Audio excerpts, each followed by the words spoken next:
Welcome to the At the Table with the Herities podcast. We're David and Amy, a couple of imperfect followers of Christ.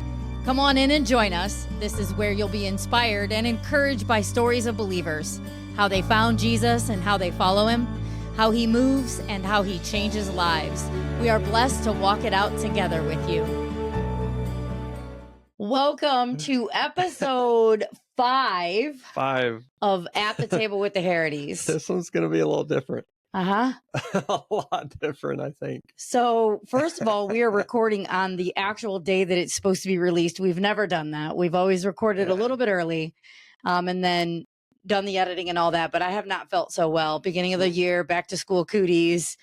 Allergies in Oklahoma are different. Cooties with all the kids. Oh my, I literally had a kid snot on me the other day and I'm like, can't wait to see what comes of this one. All you teachers know out there. My goodness, all you teachers do know. And I have always had respiratory issues, so it's all good. But God has me. I did stay home today from school and rest and took medication, and I feel better. So we're recording right on the day we're releasing. We took last weekend to go to Robbers Cave. Oh my goodness, you guys, we went to Robbers Cave in southeastern Oklahoma, which is a little bit like Hocking Hills in Ohio for those of my peeps who have been there. It was beautiful. We had such a blast. I feel like it'll be a second home for us. Milo just zipped out of the room. He'll make an appearance at some point, I'm sure. So as David and I were allowing the Lord to minister to us on this episode, we've already told our story of how the Holy Spirit brought us together. David's first trip to Cleveland, my first trip to Tulsa. And we knew that the Lord would be calling us to speak on specific topics. We knew that. Yeah, because the story was going to not end, but it's just now you're describing it. Yeah. Now you're walking out life with us. Now you're literally currently walking out life with us. Yeah, and we wanted to share what was happening. So David has had impressed on him, and he's been teaching me by his walk about the eternal perspective. But in order to get to the eternal perspective, it seems that the Lord uses trials and testing to kind of give us more of the eternal perspective. Mm-hmm. Would you say that's kind of what we've been talking about? Correct. Yes. That's why we have so many papers out. We have lots of notes because we just kind of.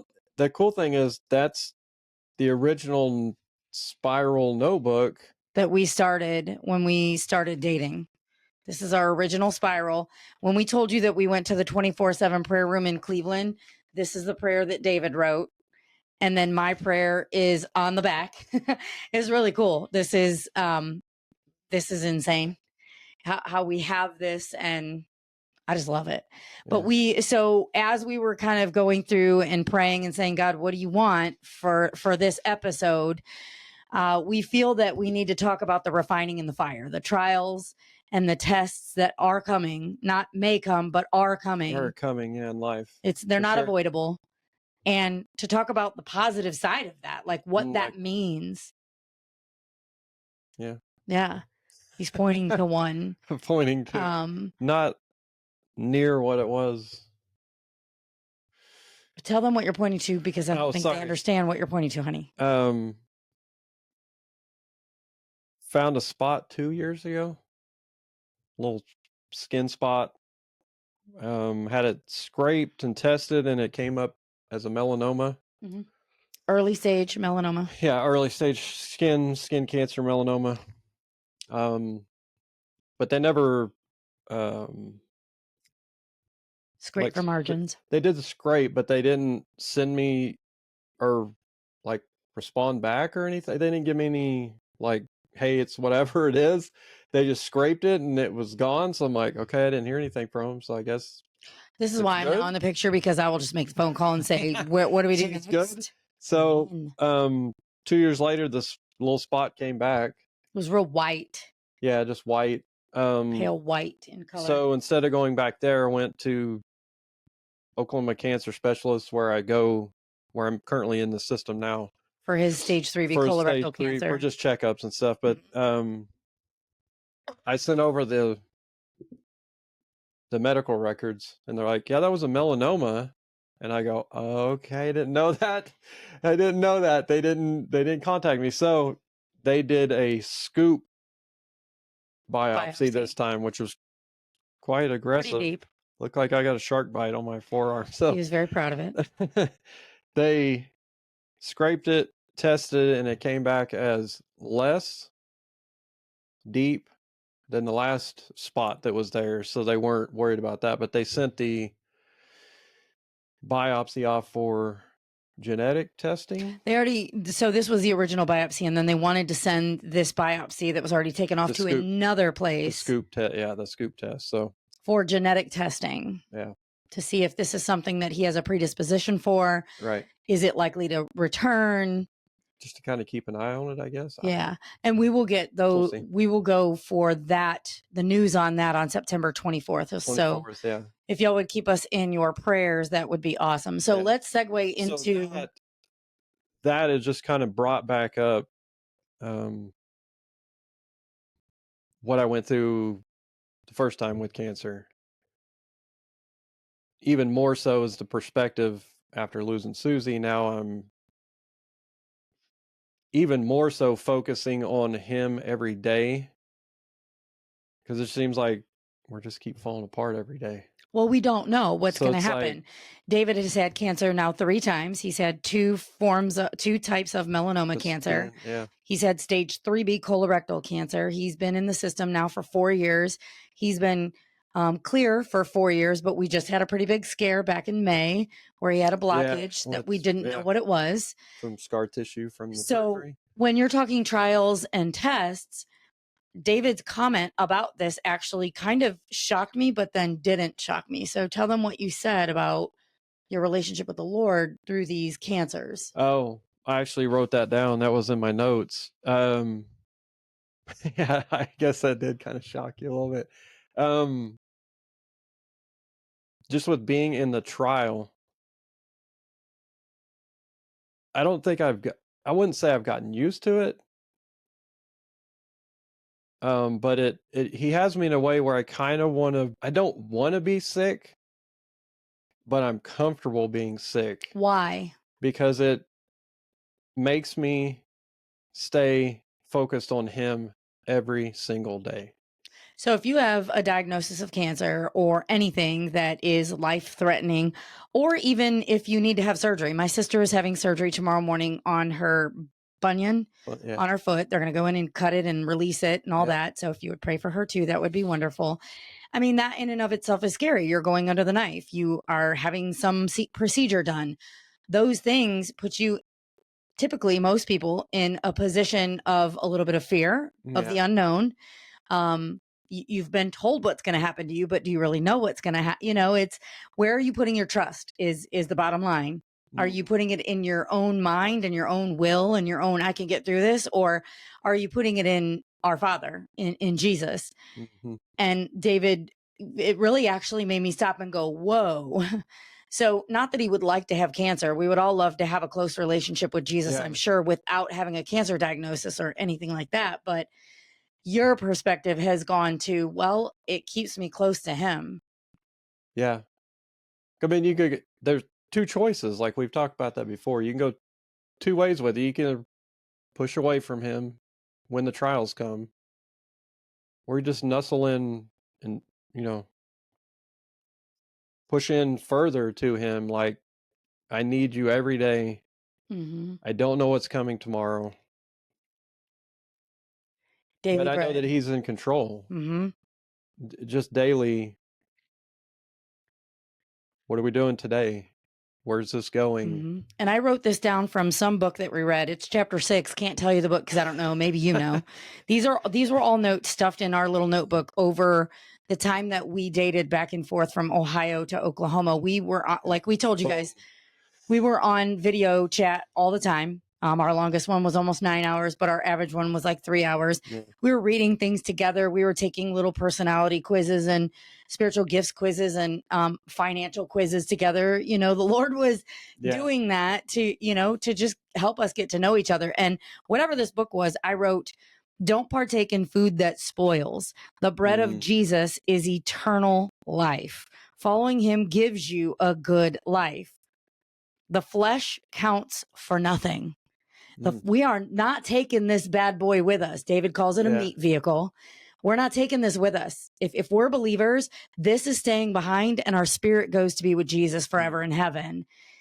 And everything we do here is preparation for going there. Yeah. And none of us, not one of us knows how many days we have left. This cancer. And it's preparation too, because none of us are prepared for it. We're not ready. But so then that takes us to what a trial and what a test is according to the perspective of the Lord. Because once you get that down, I think things will change for you. The test and the trial from the Lord, his perspective is there's something in you that's not quite refined yet. There's something in you that refining means to make, I don't know, purify it. Yeah. To purify it. Just think of a goldsmith when they're working with the gold, they're getting all the impurities out of it by putting it in fire. So when we go through our tests and when we go through our trials, we are being put in the fire to be refined, to be purified. And what's the other one I wrote? He does it to ratify us, to certify us, to fortify us, to reinforce us. He's found a weak spot. So he has to reinforce that. It's not a bad thing. He's strengthening the area that he deems weak because he knows the big picture. He knows where we're going, and he knows, and only he knows, how to prepare us for that place. Yeah. I don't know what the refining is. I mean, but it doesn't bother me because I guess that's where I was at with the cancer. I was closer to him than ever before, even being sick. And going to have radiation and chemo. I was thinking about that the other day.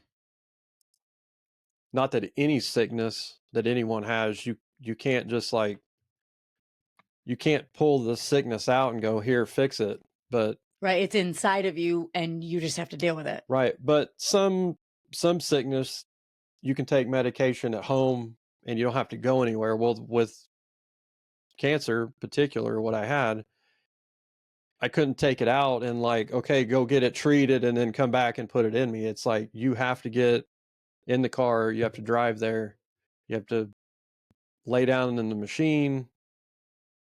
You have to take, I was taking chemo pills. You have, you're taking the chemo pills.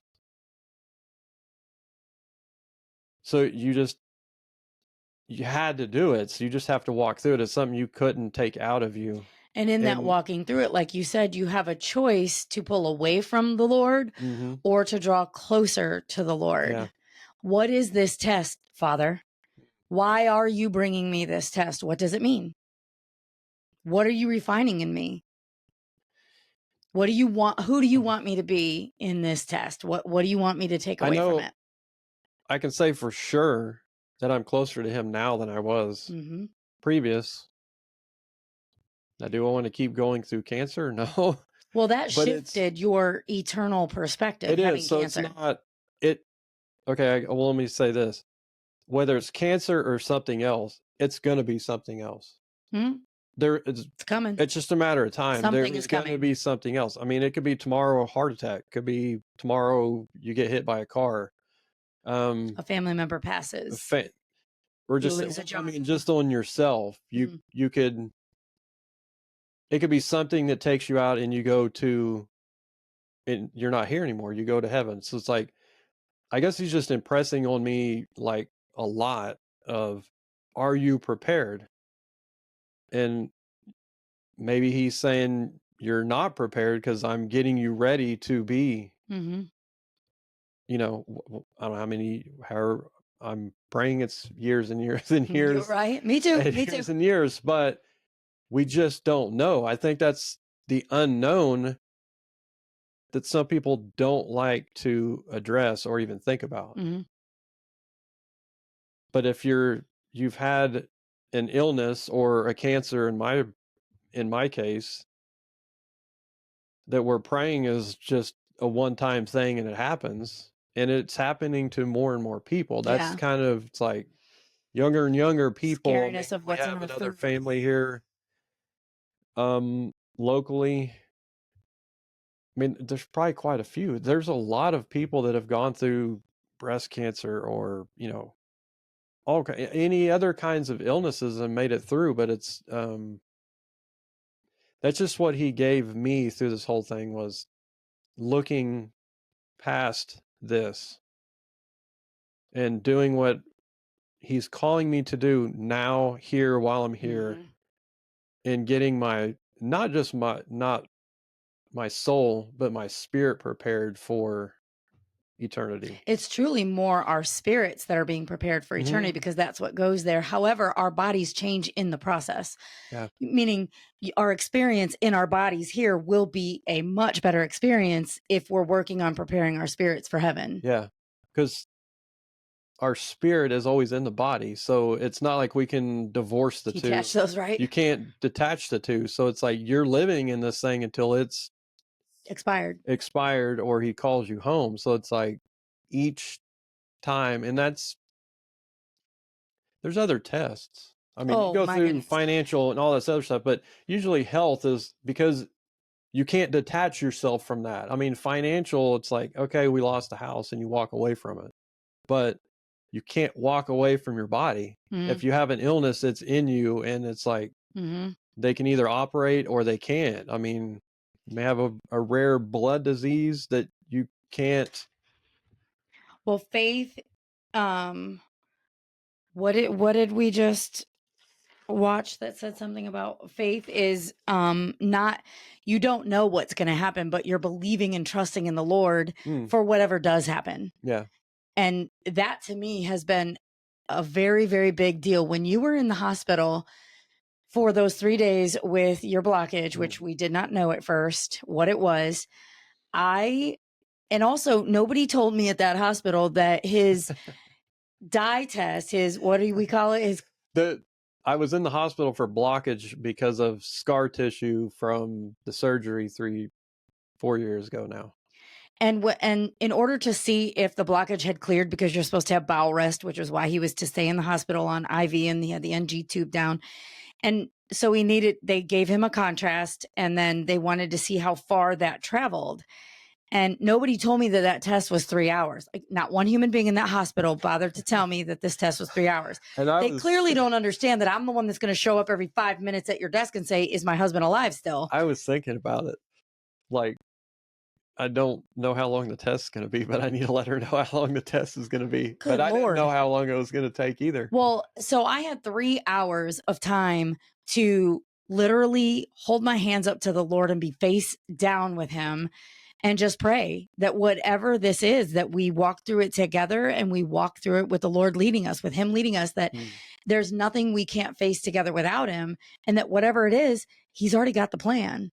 But you have to intentionally do that. You have to look to him. I think that's what I could have listened to music or been on Facebook the entire 3 hours, because that would have been a huge distraction that would have probably been welcomed by my flesh. Yeah. But that to me is the enemy tempting me to not look at God, but to look at worldly things. There's nothing wrong with Facebook and all that stuff. Clearly I'm on it all the time. But in those moments, God was calling me very seriously to just have time with him. And I did. I just played worship music. We accidentally stumbled on William Augusto, who plays this like just instrumental music. It's just real soothing. It's soothing. It's peaceful. I feel like I'm more peaceful, and I don't know, I just feel calm, like I would feel with Jesus. And so I was playing that in the room. There were times where I would play other Christian music, and I just was able to walk around that room to bless all the hands that touched my husband, to bless that hospital and the room and all the people who were praying for us. I got to just pray blessings over David and over the future that the Lord had for us, whatever that looked like. And I just got to ask the Lord to give me his peace, because I, in and of my flesh, which includes your mind, want to make a big story out of that in my mind. And then I'll get caught up in stress and fear. Well, that's where the devil gets in there going, yeah, it's this. That's the temptation. I had to do that also. And mine was a little different, because I'd already been through with the cancer before. I'd already been through all that. My concern was when we started talking, I was still in the system. I'm still in the system now, but one more year. One more year. Praise God. Praying that'll be done. But my prayer was just get me through these 5 years, or at least a year when we start talking, 2 years when we start talking, that this was not going to be part of our story. And then here we are sitting in the hospital, and I'm like, okay, here we are again. I'm used to it, but now I'm praying for her because she doesn't know this is all new to her, and like, so. But my story has just as much, I guess, difficult, like, I don't know what word to use for it. Well, no, not in that aspect. It's just, I didn't want you to see me going through that, is what I was praying for. Like, I didn't want this to be part of our story. I was hoping it would be in the past. And that's where the Lord is sovereign and we're not. And he said, well, and he's going to use it. That would segue us into, what does he use trials and testing for? It definitely strengthened. Not only to strengthen us, but to prepare us and give us perseverance to run the race. We don't know when he's coming back to get us.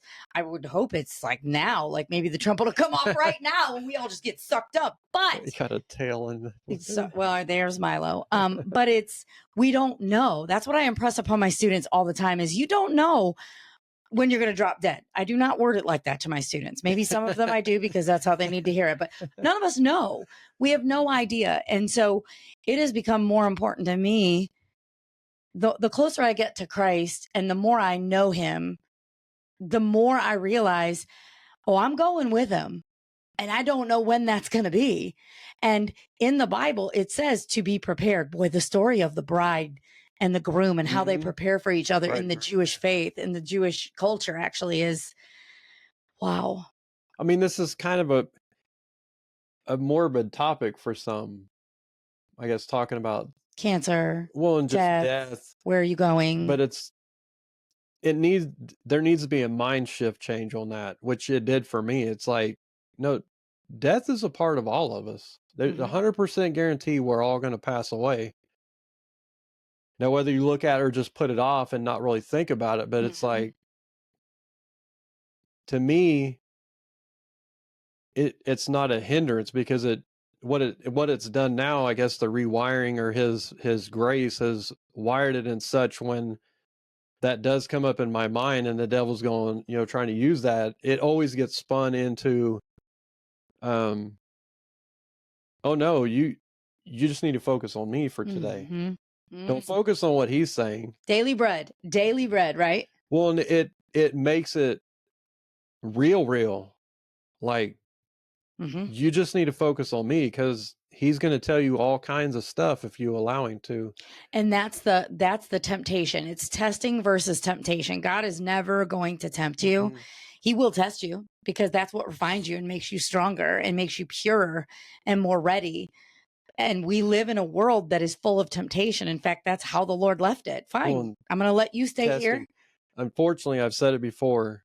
Most people, I don't know what the percentage is, but most people, when something really great happens to them, that story or that experience doesn't tend to like stick as well as something that's hard and that comes with loss or sickness or something that always leaves a scar. Now, you have to choose, when that scar is left, which way is that?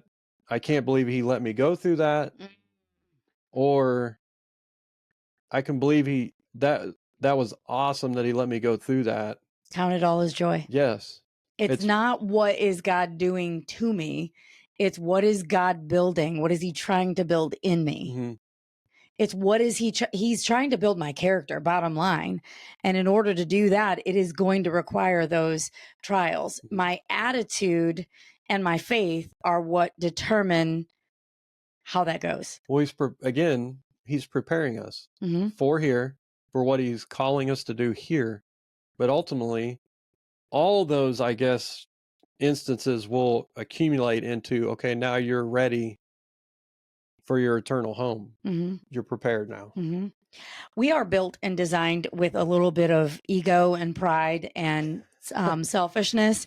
And what I have discovered is without Jesus, it's all about me. Like if I don't have Jesus in the forefront, it is all about me, about how I'm tired, about how I don't have enough time, about how I could keep going. Anytime I show up and do it for Jesus, that's when I feel the movement of the Holy Spirit on my life. And that's when I can see that he's refining something in me that doesn't quite fit in the kingdom. He doesn't want to come to the kingdom. So we're to try to create the kingdom of heaven here on earth while we're here. We're going to fail because we have flesh, but to do that the best we can each day is the matter of the heart. Yeah. Is that where your heart is? And do you understand that you're made of flesh and you're going to mess up? Do you understand that your past mistakes don't dictate anything other than, well, good, as long as you admit you're broken, then the Lord is your savior, then he can work. Yeah, give it to me and let me turn it to good. David said that to me early on, and I was looking at that in here when we were going through this. There's all kinds of stuff. Oh my gosh, there's all kinds of stuff in here. David had said one night when we were on a FaceTime, Ohio to Oklahoma, do you want God to be just a dinner date, or are you going to invite him in and give him a room? And I was like, pump the brakes, pal. Whew, and that hit me, it hit me because God was always right there with his hand out going, my daughter, I want you to come with me. But he gives us free will. So I was just not choosing him. I was very much in the world, very much tempted by the world and giving into it. Actually fully turned away from the Lord and not even knowing it. Even while I was in a program of a 12-step program, which was all about a God of your own understanding. And I have learned that it's about Jesus. Like plain and simply, every knee will bow to the King of Kings, every knee, whether you agree with that or not. That's what the Bible says. And that's what we believe. So every knee is going to bow. He's a judge and jury. Oh Lord, I would rather bow now. And then what is cool is in the bowing, I have felt love like I've never, in the surrendering, I have never felt love like this in my life. It didn't happen. This didn't happen until I bowed, until I surrendered. Some people don't like the word bow because they feel like they're weak. Well, guess what? Admit your weakness, because then he can make it a strength. Yeah. But that's when you I mean, you're surrendering. You're wanting him to come in at that point. You're like, I can't do it. I need you. Man, it's hard to give up your own clenching on to that. But he can't do what he's wanting to do if you're holding on. You're holding on to that. So Pam, our dear friend who Pam and Mike were on episode 2. They'll be on again pretty soon. You guys wait till you hear what God is doing in their lives. Yeah. Pam had said to me, you have this ball that is wound really, really tight and way bigger than this, that the Lord is unraveling. You're allowing him to. You're going to feel every bit of that in physical form, in mental form, in spiritual form. And you have to walk through it to let him unravel that. You reached out and said yes. And I asked him to I gave him a room in my house instead of just made him a dinner date. He's now a living part of my life. Now you're saying, hey, go ahead and redecorate. Just make the house how you want it. Oh, Lord, he is doing that. It's there. It's like we watch these guys. You send them to me. David has sent me the best stuff, you guys. Always. He always has.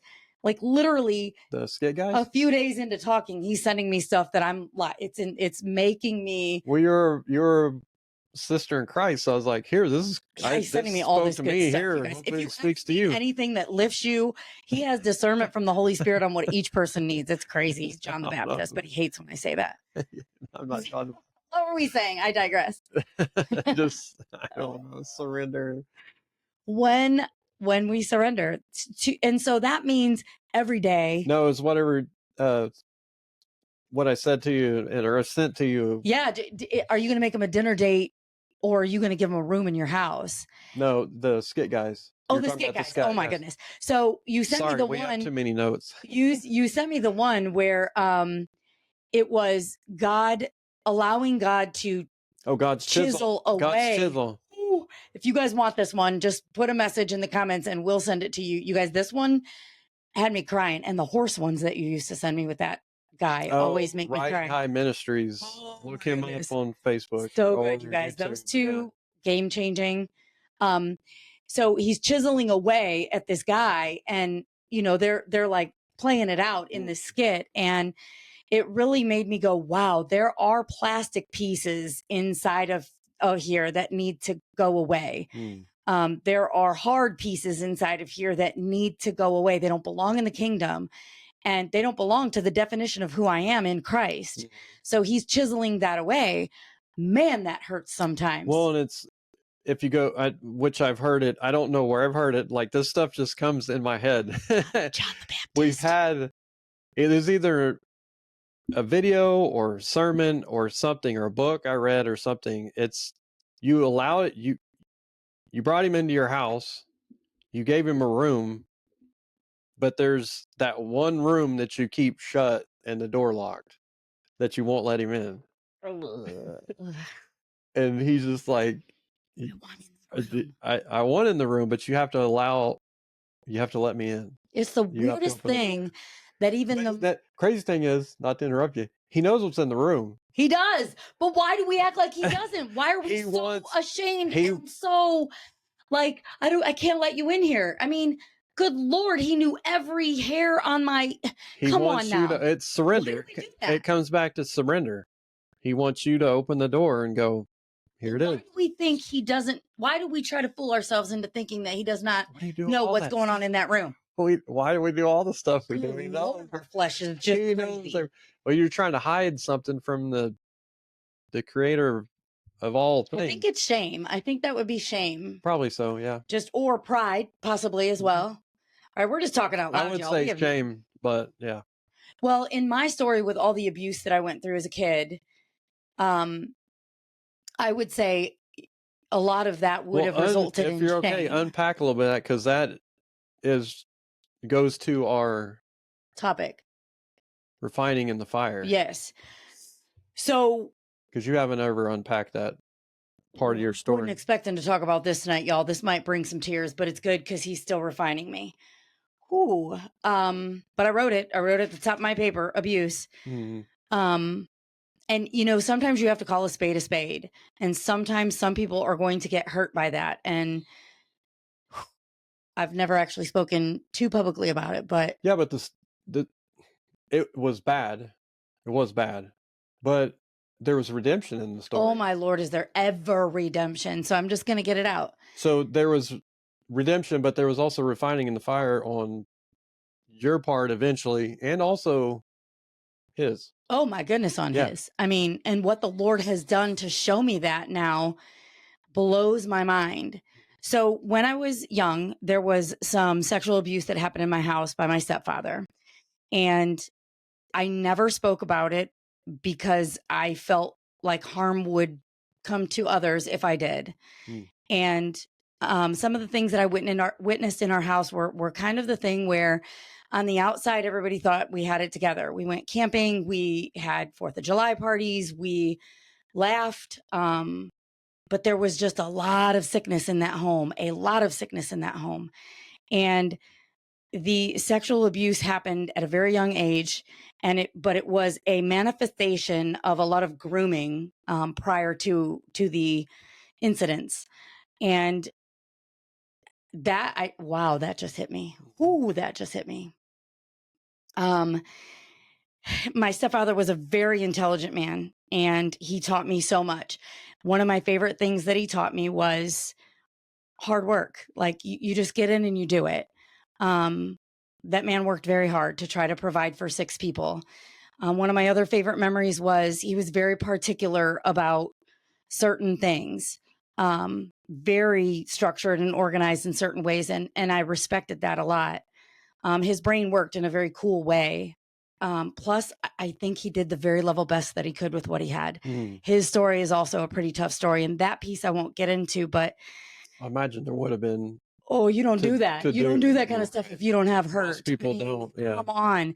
So once I was able to start to unpack some of that through that 12-step program, I was able to begin, I would say, the journey of forgiveness for him. But it wasn't until many years later, I hadn't talked to him in many years. Many years later, I found out that he had cancer. And my first reaction to that on the first phone call was, good, I hope the blankety blank dies. Not proud of that, but that's where I was. 2 years later, my aunt called me again and shared that my stepfather had cancer. And this time it was probably 3 to 6 months to live. And something had changed in me from 2 years prior. The Lord was moving unbeknownst to me. And I said, oh my goodness, do you think I could call him?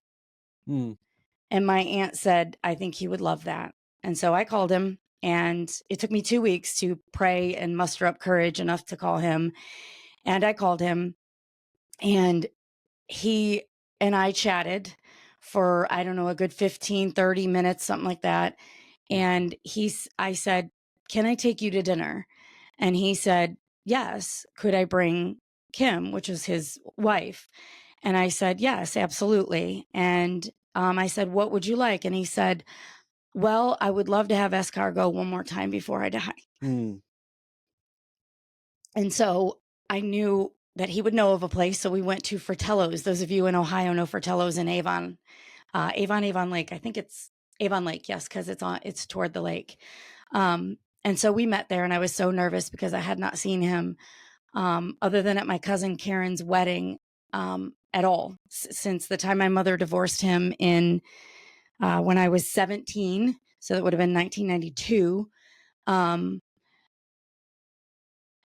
had not seen him. And I will tell you that from the time of the abuse to that time, all those years can be summed up as running toward the dark. I was in the darkest turmoil. I was in the darkest place I'd ever been. I had done things that I never imagined I would do. It just is like a whole other life to me. But I show up at the restaurant, and I am very, very nervous. Yeah, I would be too. And I was by myself, and I walked in, and when I saw him, he looked very frail, and something was very different. And it wasn't just his appearance, it was energy. And at that point, I would not have been able to put 2 and 2 together, but today I can. In that dinner, he said, in 3 different ways, he said he was sorry for how he fathered me and for the mistakes that he made when he was my father, when he was raising me. And I knew that that was his best attempt at apologizing and owning what he had done. And then he proceeded to tell me that he and his wife, Kim, had been going to church for, I want to say, maybe 13 years or something like that at that point. And that for the last, I think he said 8 years, they were doing Bible study. And at that point, I had not accepted Christ in my life. It all felt good is all I could tell you. Something seemed emotionally and spiritually different about that man, and clearly physically because of his illness, but because of his cancer. But I heard myself thank him, and I felt myself thank him for being the father that he was. There's a lot of good things that man taught me. And he was a fleshly human being making decisions and operating out of sin just like me. He's no different from me. A bad operating system that he had himself. Yes. Yeah. And though a professed Catholic, there were no signs of that anywhere else aside from the profession of it. So let's segue back into when those trials and tribulations happen, even outside of Christ, but he knew my heart. He just knew I was literally oppressed by the enemy or something. My goodness. He still was there protecting me. And then you actually open the door and give him a room in your house, all the rooms. You give him all the rooms in your house. Then your whole life blossoms and is actually restored. I don't feel the pain of those traumas very often anymore. I do feel them on occasion, and they do try to rear their head, but the Lord has given us the puzzle piece to each other. So when something happens that was from your childhood or anything, we have this beautiful natural propensity to just walk it out and love each other through it and try to help each other heal through it without even planning it. Like, he's done that for us. Whew. We don't have a time machine. I can't turn back time. Nor would I want to. I mean, every one of those steps. Every one of them, you take any piece of that out of and you're not your story or my story, then it's we're not here. Because he'll allow us to go through things to build our character. The crazy part is, I mean, if you think about it, which I don't know if this goes with the topic or not, refining, but some of the choices you make are sometimes the wrong choice. And he's up there going, that's not the choice I wanted you to make. Okay, well, where I wanted you to be is going to take that much longer, but here we go. I'm on the ride with you. This is the choice you're making. If you just said yes to him, where would you be? But again, that wouldn't be the story either. Well, so it's gosh, did I have to go through that? I mean, well, and you have to trust that everything that he has allowed you to go through is for his good, but more important, just as importantly, for your good, because he loves you so much. He loves each of us so much. Well, in the story I told, I don't think have said that on here about the fifth radiation. That was a refining. It was almost I wouldn't say spanking, but it was a character development. Is that when you saw that couple? Yeah. You haven't told that yet. There was a definite character development in me. And it came through cancer, your cancer, and other people's cancer. Yes. Yeah, that was a... Tell it. Come on. Come on. It's a good one. Fifth, I had 28, supposed to have 28 radiation sessions. I wound up having 25, but it was my fifth one. And I remember sitting in the waiting room, and there's 30 people in there probably, at least. There was always, every time I went in there was always people there waiting for a CT scan or MRI or whatever kind of imaging they were having done, or radiation. But I remember seeing where I was sitting. Wait, pause for a second. So I went with David to this cancer hospital for the first time. That was in May. The first 1 year ago, May. Yeah. I flew in. I took some time off from school. I flew in. I wanted to be here for those results. He'd already had his CAT scan, and then he was going to get the news, and whether he was cancer free or not. And I wanted to be there for that. I never wanted him to be alone again for that. It would have been cancer. It would have been like we found something or whatever. It would have been. He either had markers for cancer or not, right? Or if they found something returning, they would have said, "Hey, we found something." Yes, because they do blood work and they do a CT scan every year just to make sure. And so I went in with him 1 year ago. We also went this last May. But I was more prepared for that one, and I was just in prayer. The first one you weren't. Oh, Lord. And I tried to warn you. You tried to prepare me. It's different. It's different. Okay. Wow, this just hit me, too. A similar feeling was had for me when I walked into Ground Zero. And when I walked into, I've been to the Oklahoma City bombing now, the site where they were bombed. I would probably never have visited that before because I'm from Ohio, and it's, Oklahoma I thought was not known for much, but come to find out it's known for a whole lot. I am loving it. But that similar somber feeling. It's very somber, yes. Very somber. Like the gravity of it actually pierces your spirit. Well, cancer hospitals are different in the aspect of you go into a hospital, there's obviously sick people in there, but you don't know it to what level. It could just be I have a sinus infection or whatever. But, for 100% guarantee when you walk into a cancer hospital, they have cancer. And it's just what form, what kind do they have? what kind of treatments they're doing. Where are they at in the process of having cancer? Right. So it's just, and you know, the various types of cancer have various, you know, healing or, you know, curing rate, whatever that word I'm looking for. Can it be cured? So it's just different. So he's sitting in this hospital. It is your 5th radiation? It's fifth radiation. I had it took me longer to drive from our house to the place than to actually do the radiation treatment. Wow. So I'm sitting there. In a little context, I'm 43 at that point. I'm running marathons, active tennis player, eating well. I mean, I'm trying to be obedient and take care of my body. And I'm sitting there, and it was a Native American couple across from me. She was the patient because they put bracelets on you so they know your name and all that. Her husband had gone to the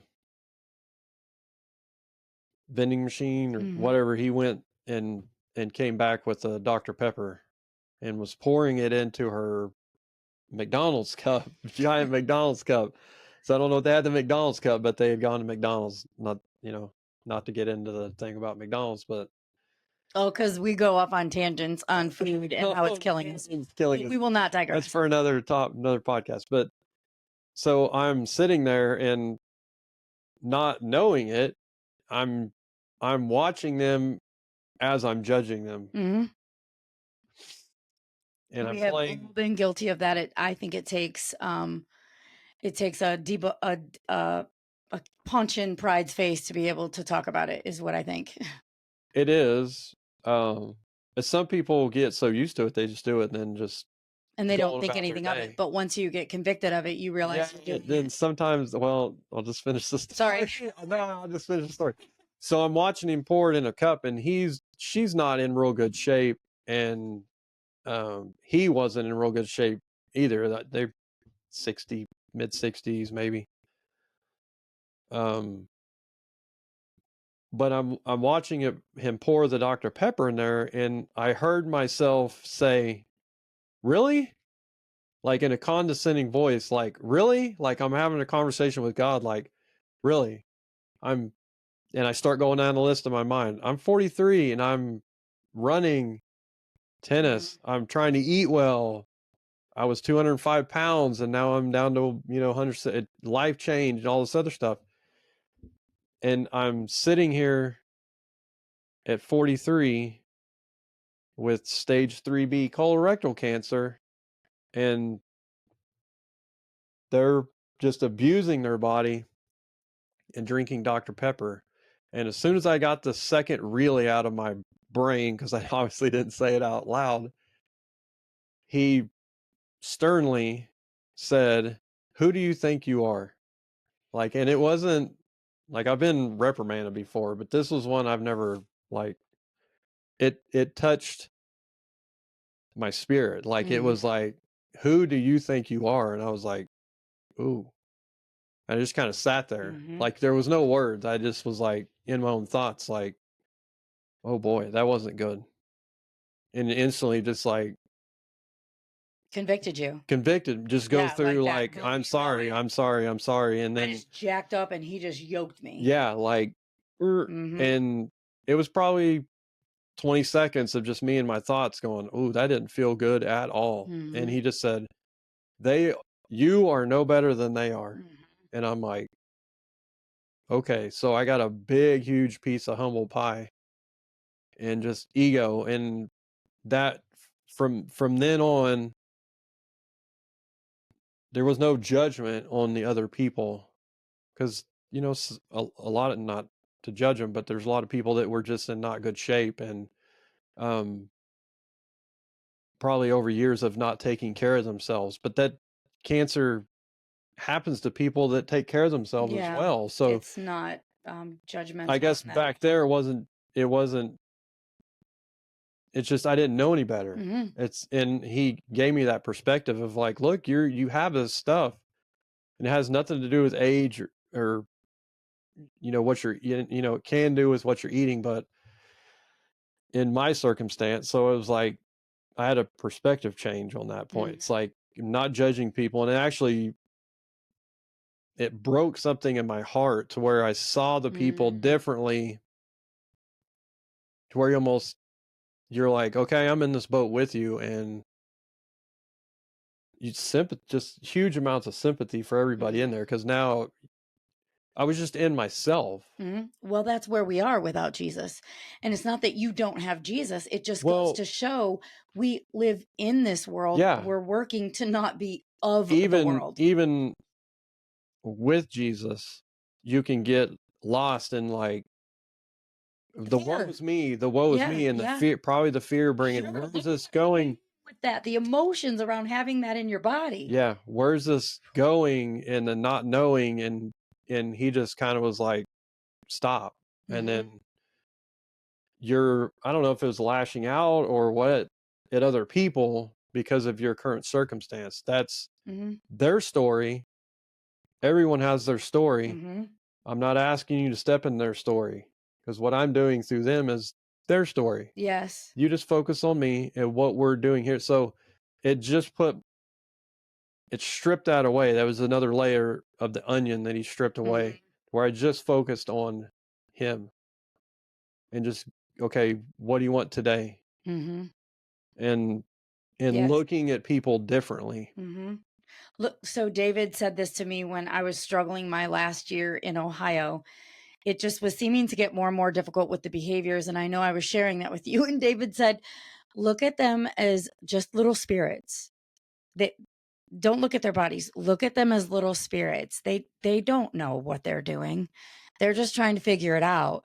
And I'm being used as a vessel to help them figure it out. Whoa, he just said that. Yeah. Well, you're one part of their story. One part of their story. And everybody's story certainly matters to you don't know who. And that's why it's important to tell our stories and tell what we're walking through, because that's how he unites us. And we're supposed to be in community. We're supposed to be preparing to go be in his as one kingdom with him. Well, in community, because everyone's being refined. If he's in your life, you're being refined in one way or the other. I guess whether you like it or not, because it's for your good. But again, you go back to, why can't he refine you with good things? Well, because we forget, because we're stubborn people and we're selfish. And if what good father gives you good, just here's all the candy, here's all the, Well, it's part of the theme of being tested. We all have a choice to choose him or choose the world. Well, guess what? We live in the world, so we're tempted every single day. It's a very purposeful, very intentional choosing of Jesus every day. He didn't just save me. He's the Lord of my life every day. That produces a very different life. Yeah. A very different life. It does look different from the world. But every day we are each susceptible to looking more like the world because we live in it. And every day it happens to me where I look a little bit more like the world than I should. There's something that I've done, something that I've thought, something that I've said, got frustrated. Like the school year has started, y'all. It's what are we, 3.5 weeks? We're on week 4 right now of school. And this is the most stressful time because you've got all the things to do. Nobody, unless you're a teacher and possibly married to a teacher, have any idea what it takes to be a teacher. I am just speaking truth here. I didn't know what all was involved. That's for sure. And for as much of a go-getter as I am, and I can crush some things, my ADD can kick in and just absolutely paralyze me. And so then I can get anxious and all of that. And the Lord is just refining that in me this year. Well, from the outside perspective, not to get off topic, but I don't think we're off topic. No, we're not. Yeah. But because those kids are being refined as well. Yes. If they allow God to do the refining. Not the world, because something is going to refine you. You're a teacher. You're supposed, your job is to teach them a certain curriculum. But because of sin in the world and just the enemy is in everything, I've always said it's your ministry. You're walking through life with those kids, Yeah. just trying to help them navigate what is going on. That's literally what I just said to them yesterday. I was like, listen, we're just doing life together, you guys. We're going to learn social I'm studies. trying to teach you something and to try to help you get through this crazy world. Yeah, that's what I said. I'm like, we're going to learn a lot of social studies, but we're going to learn a whole lot more life. I mean, that's just what it's about. If I'm focusing more on the other stuff, we spend a lot of time together. Lessons have to be taught about how to behave, how to blah, blah, blah as well, because more and more kids are coming with all sorts of stuff, you guys. And it's like, sometimes kids think that they can just run out of a room at any second. And sometimes they're going through enough stuff that they don't even know what to do. So they just run out of a room. I mean, it's legit. So, well, the enemy's infiltrated in oh that. yeah, the enemy is, my goodness. So I am starting to see a trend in teaching that you have to be, you're more of a psychologist or a counselor and just a mama bear than you're teaching your curriculum these days. And that, I'm grateful I'm in a place where the focus is on raising kids just to be good human beings. And we're teaching the curriculum. And here we are. And I'm watching these kids come in where just struggling. Oh my Lord, just struggling because they've got so much hard stuff. Y'all, they're 10. Or as we would say in Oklahoma, 10. They shouldn't be having to deal with the stuff. It breaks my heart. Yeah. I literally wear it home. And David wears it with me because we love these kids so much. Now I'm digressing. But it's just in the testing of being busy and all the things, get the lesson plans perfect, make sure that, blah, blah, blah. No, it's not about that. It's about love the kids. Love the kids. Let them know they're important. Let them know they're children of God. Make them feel that based on how you treat them. What a difference that has been. But the enemy did creep in, and the enemy did use, well, if it can look perfect, it'll be better. Or everyone will think it's perfect. Ain't nothing perfect. What's perfect? Yeah. Good What's God. You can't make it like Jesus. And you said to me, Amy, that's why he brought you here. It's safe to just be you. It's you. This is where he wanted you to grow even more. And maybe he needed to remove me from where most of my pain happened in order for me to, maybe. It's an onion. Peeling the layers. That's what I wrote down. And I guess it's in some ways it can sound like have given up, but it's not. It's just for whatever reason, he's imparted in me with the cancer is just the stuff around you, the house, the cars. I mean, all of it can go. It can go.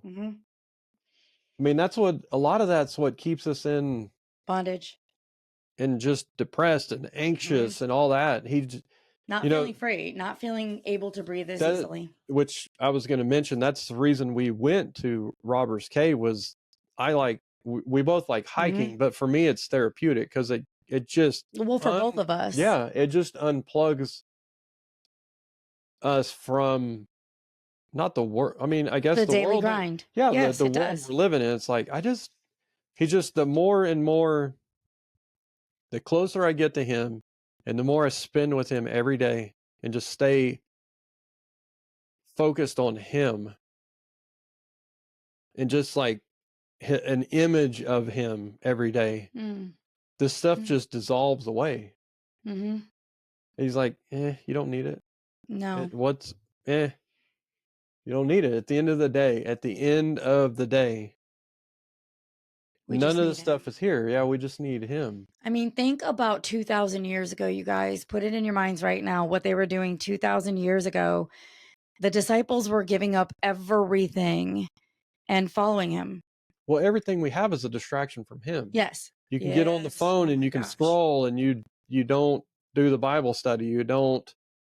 So I guess for us, hiking is a way where we can just go, all the distractions are gone. It's like a cold turkey. It's like a fast, but in a way, it is. But even then, you're putting yourself in his creation. So it's like you get to see the nature, and you're pushing your body in. We did. What do you say? Maybe almost 7 miles of hiking in Robbers Cave over 2 days. Yeah, and it was so beautiful. We even got to probably know more about each other. Every time we do something like that, we just get to sit more with him. Mm-hmm. And for me, it was also, I needed to unravel that piece of stop trying to make everything perfect at school, Amy. Just stop. I was getting wound up again. And I'm like, no, unwind and everything will get done. It just love on the kids. Yeah. It unwinds both of us. He's so calm because he's been walking this a little bit longer than me. Plus, you've had some things that have happened that are of a different nature, and your perspective has shifted, which has helped my perspective and just what God's trying to show me. So there's purpose in the trials. Yeah, every time. I mean, I would say yes. Mm-hmm. Always. The trials aren't. The bad things are never from him. A good dad. I just wrote that while we were watching that video. A good father lets their kid go through things to learn, but doesn't allow them to go through it without him. They're still that picture. He's still walking. He's walking it out with you, but he's allowing you to go through it. Yes, but he's always going to come and rescue you if you ask him to. If you ask him to. Well, and it's the patience part of it. Waiting on his timing. He's always going to work it out for his good. It's just, when's that going to be? And right. That could be longer for some people. It could not be. I mean, I've said this before, and I've actually had people like physically gasp when I say it. As far as cancers go, I got off easy.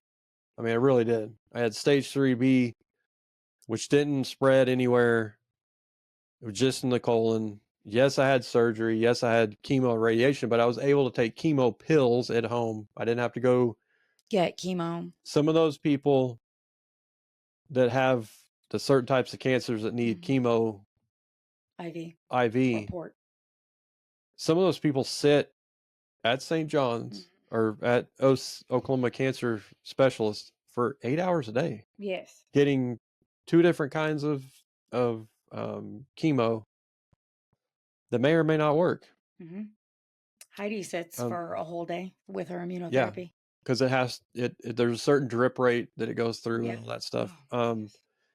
So I got to, I guess, do that in the comfort of my own home and have to take the chemo. I mean, I had to go do the radiation, but like I said, it took 10 minutes to lay down on the table and then cover you up and then line you up, and then it does its thing, and then they go, okay, see you tomorrow.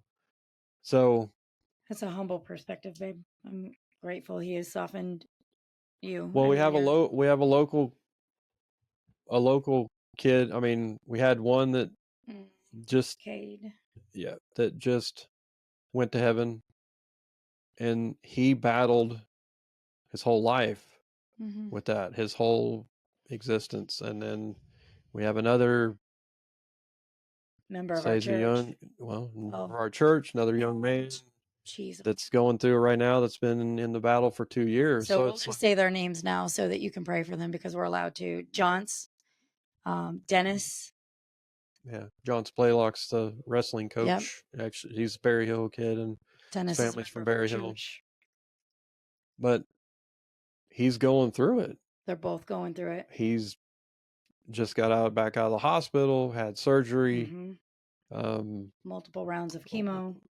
Still going through chemo. It's a more rare, aggressive type cancer. Spinal taps. And there, at the beginning, when I went through the cancer, and then I was now 2 years out of being cleared, and, each year you're being cleared, I did find myself feeling guilty, which it's survivor's guilt. They call it, where you do ask yourself, well, why me? Why did I make it? Not, there was a guy there that started his treatment, I think about the same time I did, but they wheeled him in every day in a wheelchair. And about the middle of treatments, now they were bringing him in by ambulance and in a stretcher, so it was going opposite the way you would want it to go. And then eventually it was towards the end of my treatments, you didn't see him anymore. So it's like, Oh, my goodness. so I mean, some of these people you see every time because their schedule's on your schedule and you're having treatment as well on the same day. So think about that. yeah. So Wow. What an awful thing. It's awful disease, but there's many diseases that just wreak havoc on the body. Yeah. Yes, there are many. There are many. You don't want it to wreak havoc on your spirit. Wow. Ooh. I have no other way of looking at it. That's what he gave me through that whole thing is, I mean, I guess in my head voice would be, dude, you're not making it out of here alive anyway. No one does. So what am I calling you to do today, right now? And just walk each day out. I mean, I had I didn't ever think I was going to pass away from it, but I had no way of knowing the outcome of it. No, none. You just rolled some dice. We hope the chemo works. works. Go and do the stuff, and here's the step. Do the step, do the next step. He'll give you the steps. And if you're fervently praying, he'll give you the answers. One of our students at church asked us the other day, or no, I'm sorry, it was a student of mine, said, why hasn't God answered me? And I was like, I don't even know if I told you that. Oh, yeah. One of my students, why hasn't God answered me? I keep talking to him. Why hasn't he answered me? And I was like, well, dude, those are the tough questions. Yeah. And it's how do you teach a 10-year-old or 11-year-old who asks you that question? It's about trusting him, and it's about being patient, knowing that his timing is perfect. I wrote it down. God is not often early, but he's never late. Well, it's his timing anyway. It's on his time. It's on his time. And if that's early to you, it's his time. If that's late to you, it's his time. And we don't get to dictate that. He's sovereign. He knows, not us. He knows. And there's never been a time I haven't looked back and said, he didn't know. I've never been able to say that about God's hand in my life. He knows. And like, this is such a testimony to he knows. Who would think that a Yankee from Ohio would be a Southerner now? Well, he wove the story together after we were refined in the fire. Well, we're always being refined in the fire. But at that point, we both had to we were face down. What are we doing here? What are we doing here? Is exactly right. And we knew that it wasn't us, it was him. So you obey. And as we obey, he just shows us how perfectly fit and how wonderful he is, because neither one of us thought we would be married again. Yeah, because I don't look at it as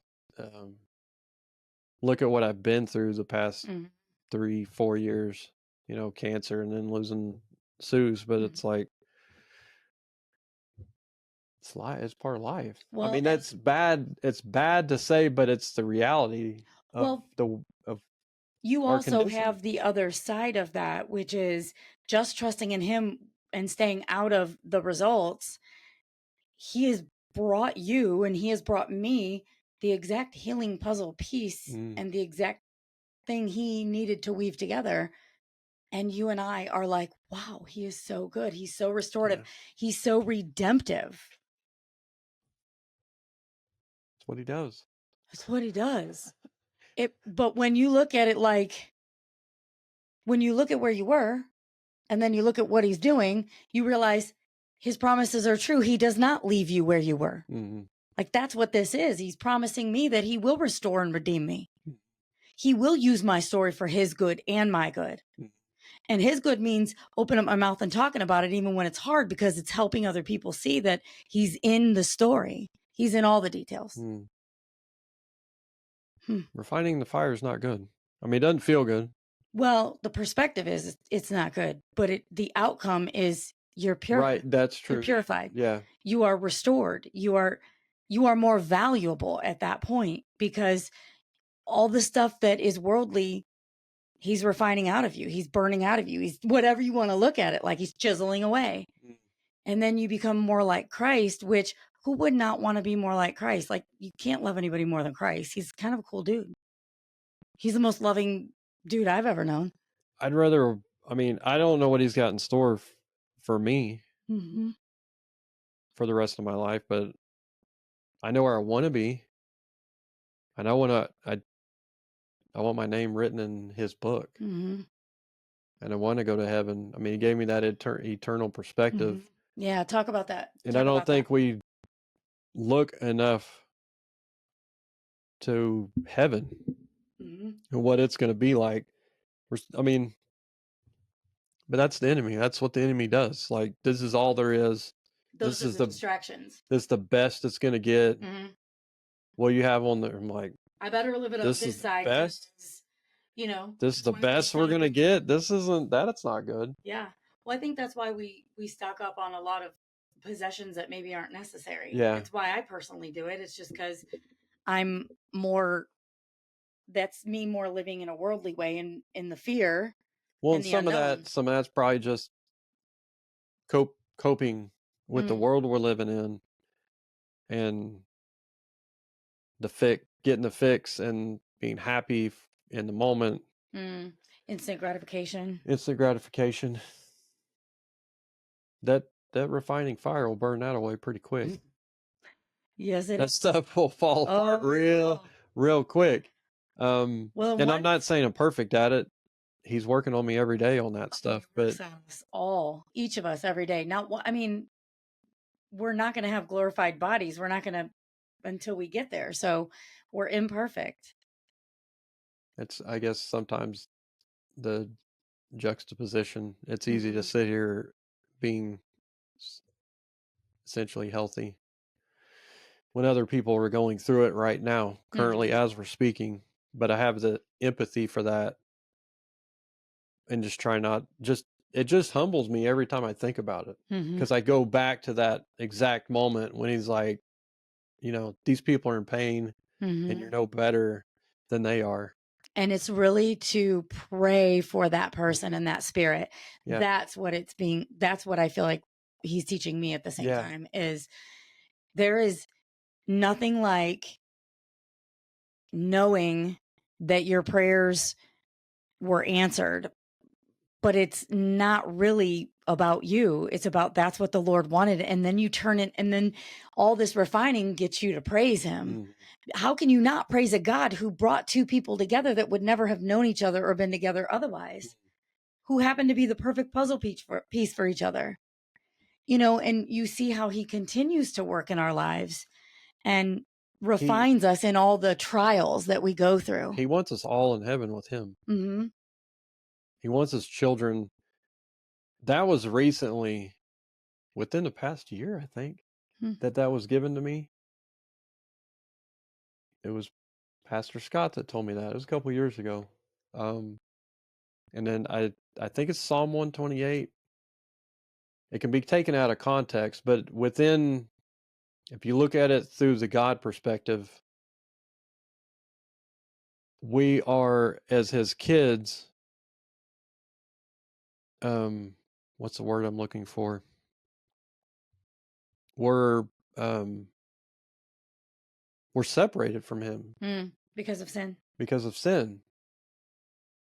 And when we pass from earth into eternity, that psalm talks about he's rejoicing, not that we're gone, but that his child has returned home. Has returned home. Now that you have to be real careful. That's what he told me, because you got to be real careful with that passage, because that can be, you know, interpreted badly. But he does not want to be separated from us. But he never wanted to be separate from us. Put it in an earthly perspective, a loving father that loves his kids, it's separated from them, it just tears his heart out. You can imagine a God that created everything and wants to do, you know, communion with you, but he can't. He can't, because he gave you the choice to choose him, and you're not choosing it. He's good and pure. He cannot be around sin. So our sin condition keeps us separated. So when we do pass, he's rejoicing, because another one of my kids not only ran the race, ran it well, and worked through the refining and made it home. Yeah. Woo, that makes me want him to come right now. Come on right now, trumpet. Yeah, but in that same turn, there'll be people left behind. Oh, every ear must hear the name of Jesus. Oh, good. He's got some good ones, y'all. He, as much as we'd want him to come back, he wants to give every one of his kids the same opportunity to make it into heaven with him. That's how good he is. Well, he doesn't want anybody to go to hell.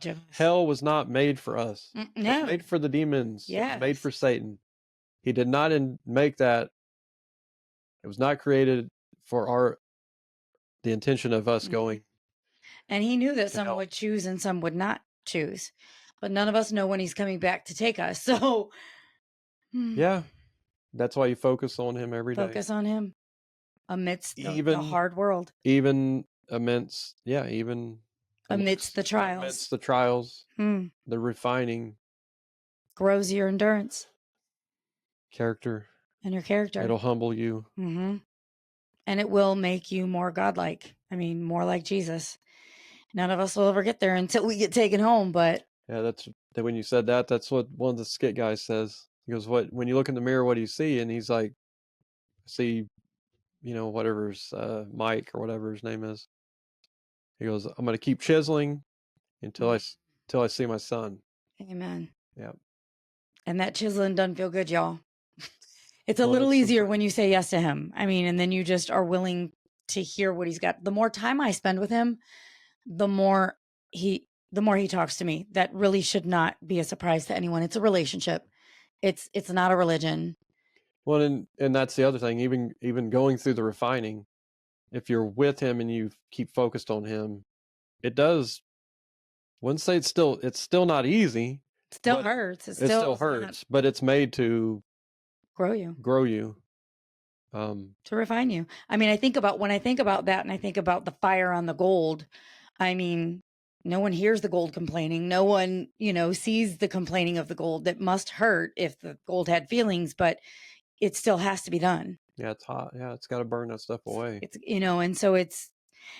Some people are more stubborn than others. Well, I know for me. Looking at one right now, peeps. For me, because that conversation you had with me was not nice.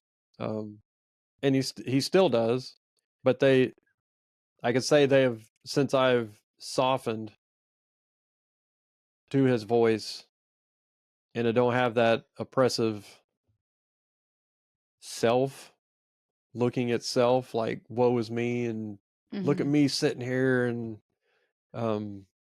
perspective anymore. He doesn't have to. I almost do it myself. I don't have to have those conversations with myself, or I don't have. He doesn't have to have those kind of come to Jesus moments. Yeah, I'm kind of. I stay humble. Yes, you do. It's one of the things that kill the ego. I learned from that's probably one of the most things that I felt from you is just staying humble and staying pointed to him. You cry out to him. Well, you can take that. You're no better than they are. They're in the aspect of we're all his kids. We're all his children. We are, and we all want. Thinking of it from a motherly or fatherly perspective, we all want our children and their children to come in with us. So we do have a responsibility to speak about our story of finding him and following him. And, life is hard. So the more we share about this, the more people probably go, yep, it's real. The world is tough, but be with him, look to him, point to him. Yeah, that's the crazy, because you could go into church and everyone, they're putting on the face, but every single person, like I can't see what is physically going on with the people, but everybody's got a trial. Every single one of them is going through something right now. It's going through something. They've lost a spouse, a child. They have cancer. They're going through cancer. Something. everyone has the human condition. They each have their own story based on that. Every single one. That's why we started a podcast, so we could share the story, their story of how God has worked through them and is working through them. Because you all need to know that he wants this for you too. He wants this for each of his kids. He wants a personal relationship with each of his kids. And if you say you're his kid, then you're his kid. Yeah, it's hard for some people that have had bad earthly father figures. That's a whole other podcast, I would say. However you saw your earthly father is likely how you did see your heavenly father, but they may not look alike. They may not be behaving the same way. They may not have the same perspectives. Well, how your earthly father did you, you're going to put that on. Yeah. Oh, man, that is a whole other podcast, y'all. That's tough, man. Ooh, that's tough. That's tough as a dad myself, going, hey, I didn't do that to you. I don't have those things for you. What I have for you is good, not what you're trying to put on me. But you have to. He takes it. Yes, because you have to let your kids do what they do. None of us do it perfectly, by the way, because my mother had heart attacks about me every night, I'm sure. Good Lord. We had the topic for what we were going to talk about because it's been laid on our heart to do that. But so share the scriptures, do you think? Yeah, that's what I was going to share with these as I was writing. Just stay focused on God today. Today. I mean, honestly, in life, that's all you should do. If you do that each day, then everything else you've done well. Everything else will come into line. I mean, it's like, but we get caught up in the world. We're giving God the rest of us, not the best of us. And I am guilty, y'all. These last 3 weeks, I have been giving school a whole lot more than my family and my faith, and it's shown. And my friend Mindy kind of used discernment and said that to me, and I was like, no, this is the way it always is. Mindy, if you're listening to this, it just occurred to me that you're right, I'm wrong. And it's the enemy trying to take me away. But thankfully, I have a very equally yoked, strong, godly marriage where David is just walking alongside me and we're still praying together and doing the things together. And he's just loving me through the moment because he knows I'm being refined. But it's conviction on it. You were 80-20, but now you've flipped that. Yes, because God kind of smacked me down a little bit. Like, that's 2080. He's like, Amy, and this was a few days ago, right? Where he was like, no, we're not, I did not bring you here for this. I brought you here for him. That's more refining in the fire. Like, but it's not really fire, but it's correction. I believe I'm seeing it quicker now, which is wonderful because I can be a very slow learner, but he's just showing me that my purpose is spiritual, not physical. My purpose has eternal consequences, or the way that I behave, what I choose has eternal consequences. Me talking or not talking about him could prevent somebody else from being in the kingdom with him. And there's consequences for that. I don't know when that happened. That I think happened for me when I was face down with him in my apartment. And he said, I'm the only father you've ever needed. Now get up and walk for me. Stop using this as what has been holding you away from a relationship with me. Yeah. I'm the only father you've ever needed. Yes, some earthly fathers fail. Well, in the perspective of you knowing there's going to be trials coming, it would kind of behoove you to put more focus on him. Yeah. Because you know it's coming. And I need to wear his armor. The battlefield is where our bodies are, which is the earth. That's where the battlefield where the enemy is. And that's when he'll use any weakness you have. We are in a battle. Yeah. This is what that video said. Tempting is testing us to do evil. Testing us is to make our faith stronger. And the devil will tempt us. The enemy will tempt us. He'll use our weak spot to destroy you. God will test us and use our weak spot to grow us. Boom. Boom. So read those scriptures. So I had written down, these are all ones you've heard before. James 1:1. which is right what we were talking about tonight. So it's consider it pure joy, my brothers and sisters, whenever you face trials of many kinds, because you know that the testing of your faith produces perseverance. Mm. And then James 1:12, blessed is the one who perseveres under trial, because having stood the test, that person will receive the crown of life that the Lord has promised to those who love him. And Romans 5:3-4, I always like that those two kind of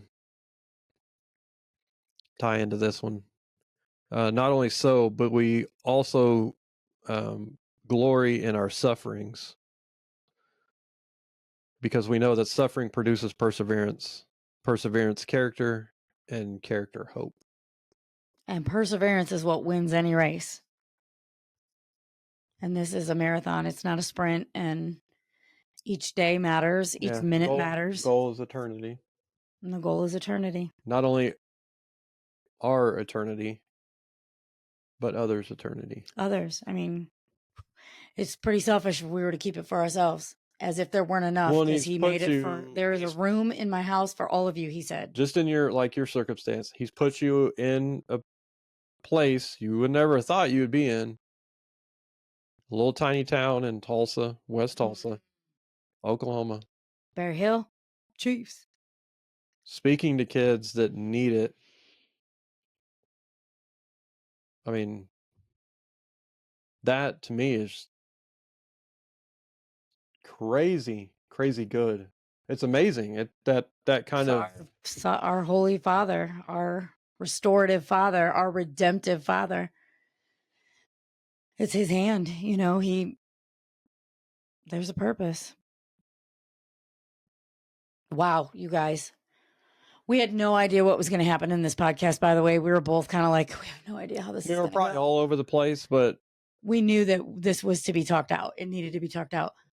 And that's really how these podcasts are going to go. We just talk it out. Talk it out. About the topic. Talk it out. Talk it out. I don't want it to be... I think it's better just talk it out, but it's you'll get to witness the best things just by talking out loud about him. Your story. Yeah. I think just focus, which he tells me every day I wake up, just focus on me today. Mm-hmm. So much so that it's sometimes hard. Like I'll lose focus at work because I'm just that focused on him. Like, it's my job, it's what I'm doing, but it's like, gosh, man, if I could just sit or hike and just be in his presence all the time. But that is good to replenish me. But he's still like, no, you can't do that, because if it was up to me, I would be a hermit living in the woods by my, like. And he could, totally survive eating bark and insects off the grid. But it's like, that's not what he's calling me to do. No, honey, he's not. You go do the hike, you get replenished and refreshed, and I'm refining you in the process for your mission going forward. Yep. What I have for you going forward. Who you're going to speak to, every little detail, who you're going to come in contact with, and that, gosh, you have no concept of that. Where's he going to take you? Who's he going to bring into your path? It's already been so cool to see people's hope in him and restoration in him, because they see him working in others. I don't want to be a hindrance to somebody that, when I enter heaven, he goes, that one time I asked you to talk to that person. I gave you the little nudgy nudge, and you were didn't do it. Afraid. You didn't know what they were busy, or you were chasing the next thing. Yeah, I don't want to be called out on that either. That person may have still made it, maybe not. Or it may have taken them longer, or they may have went through a lot more trials than they should have if you would have just said, just open your mouth, what he told you to say. So it's like, But you don't know that if you don't stay in his presence. In his presence. Mm-hmm. Allow him to strip away, peel the layers of the onion. Because that life is a whole lot better than chasing. Goodness. It is a whole lot better. Chase the stuff till you die, and you won't have anything. You won't have anything good. Mm-mm. Everything you look at currently is going to be gone. Yeah. It's going to either rust or disintegrate. Left on to its own devices, everything around us will disintegrate. Mm-hmm. Will return to dust. But eternity is forever. And your spirit is what goes to eternity, so care for it well. I think that's what he has imparted on me. Mm-hmm. And right now where I'm at is focusing on that.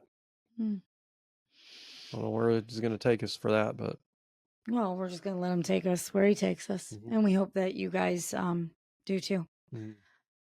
All right, you guys, we're going to sign off.